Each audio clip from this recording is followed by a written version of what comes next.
Topolovec je še ena zadnjih vasi slovenske Istre, preden tu nastopi meja s Hrvaško. Na tem koncu vlada popolni in spokojni mir, kjer se človek še toliko lažje prepusti samemu sebi in pa seveda naravi. Pot do prvotnega središča vasi nas vodi mimo prenovljenih in zapuščenih istrskih hiš, vse do terasastih njiv in stare cerkvice, znane tudi po mičnem zakladu, ki so ga že večkrat poskušali izropati. Je zelo stara vasica, celo datirajo pred Kristusom naj bi bila tukaj naselbina. Žal je pa prazna vasica, ni ljudi in to, kar nas je še domačinov ostalo, si prizadevamo, da bi jo obnovili in da bi ta vasica zaživela ponovno tako v svoji luči, kot je bila nekoč. Na placu, ki so ga prenovili pred kratkim, se je naselil Librisov narečni večer.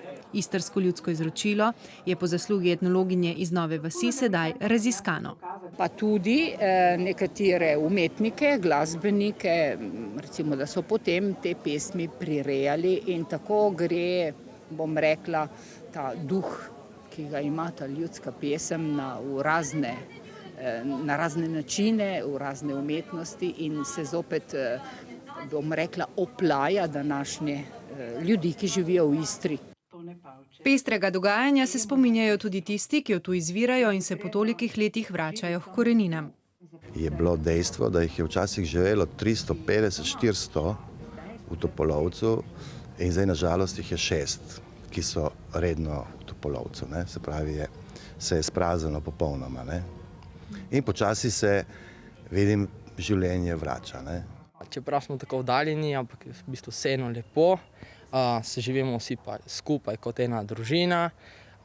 Tako, če imamo kam zaiti ven izven kar domačega kraja, pa je malo bolj težje, se moramo skriti z avtobusi ali pa če nas peljejo starši.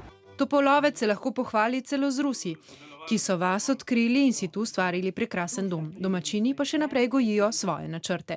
Da bi ponovno uredili oziroma obnovili staro šolo v Hrvojih, najprej za potrebe krajanov, bolj za druženje. In seveda cerkvica svetega Hieronima, ki ima svojo zgodovino. Topolovec je doživel že veliko zgodovinskih sprememb, krutih meja, ki so zarezale v to zemljo, ki pa danes živi spokojno življenje.